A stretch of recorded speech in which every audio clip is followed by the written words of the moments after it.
পৃথিবীর কোটি কোটি মুসলমানের হৃদয়ের কেন্দ্রবিন্দু পবিত্র কাবা শরীফ। সেই কাবা শরীফকে ধৌত করার শতাব্দী প্রাচীন এক ঐতিহ্যবাহী অনুষ্ঠান আবারও অনুষ্ঠিত হতে যাচ্ছে আগামী ৩০ জুন। প্রতি বছরের মতো এবারও ধর্মীয় ভাব গাম্ভীর্য, আধ্যাত্মিক আবেগ এবং বিশেষ আয়োজনের মধ্য দিয়ে সম্পন্ন হবে এই পবিত্র প্রক্রিয়া। ইতিমধ্যেই শুরু হয়েছে প্রস্তুতি। গত রাতে এশার নামাজের পর কাবা শরীফের দরজার অংশে থাকা গিলাফ ওপরে তুলে দেওয়া হয়েছে। এটি মূলত ধৌতকরণ অনুষ্ঠানের প্রস্তুতির একটি গুরুত্বপূর্ণ ধাপ। প্রতি বছর ফজরের নামাজের পর শুরু হয় এই বিশেষ আয়োজন, যেখানে কাবার ভেতরের অংশ পরিষ্কার ও সুগন্ধিময় করা হয় অত্যন্ত যত্নের সঙ্গে।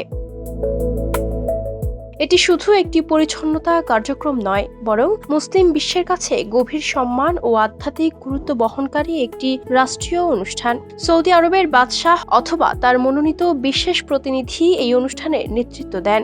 এছাড়া মুসলিম বিশ্বের বিশিষ্ট আলেম, বিভিন্ন দেশের রাষ্ট্রদূত, কূটনীতিক এবং উচ্চপদস্থ সরকারি কর্মকর্তারাও এতে অংশগ্রহণ করেন। সবচেয়ে আকর্ষণীয় বিষয় হলো কাবা শরীফ ধোয়ার জন্য ব্যবহার করা হয় বিশেষভাবে প্রস্তুত করা সুগন্ধি মিশ্রণ। এবারও দুটি রূপার পাত্রে রাখা হয়েছে 40 লিটার পবিত্র জমজমের পানি। এর সঙ্গে মেশানো হবে তায়েফের বিখ্যাত গোলাপ বাগান থেকে সংগৃহীত গোলাপ দিয়ে তৈরি 540 মিলিলিটার গোলাপ জল।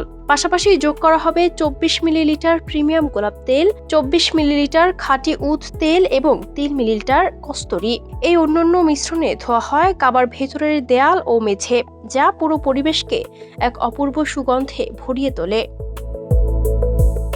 বছরে সাধারণত দুইবার এই ধৌতকরণ অনুষ্ঠিত হয়, একবার পবিত্র রমজান মাসের আগে এবং আরেকবার হজ সম্পন্ন হওয়ার পর মহরম মাসের শুরুতে। শতাব্দীর পর শতাব্দী ধরে চলে আসা এই ঐতিহ্য আজও একই মর্যাদা ও গুরুত্ব নিয়ে পালন করা হচ্ছে। কাবা শরীফের ভেতরে প্রবেশের সুযোগ খুবই সীমিত, তাই বিশ্বের অধিকাংশ মুসলমান সরাসরি এই দৃশ্য দেখার সুযোগ পান না। তবে ধৌতকরণ অনুষ্ঠানের ছবি ও ভিডিও যখন বিশ্বজুড়ে ছড়িয়ে পড়ে, তখন তা কোটি কোটি মানুষের হৃদয়ে সৃষ্টি করে এক অনন্য অনুভূতি। মনে হয় পবিত্রতার এক অসাধারণ মুহূর্তের সাক্ষী হচ্ছে পুরো মুসলিম উম্মাহ। আর এ কারণেই কাবা শরীফ ধৌতকরণের এই ঐতিহ্যবাহী অনুষ্ঠান শুধু একটি আনুষ্ঠানিকতা নয়, বরং মুসলমানদের বিশ্বাস, ভালোবাসা ও আধ্যাত্মিকতার এক অনন্য প্রতীক। Ayesha Akter Sorna, campus Times.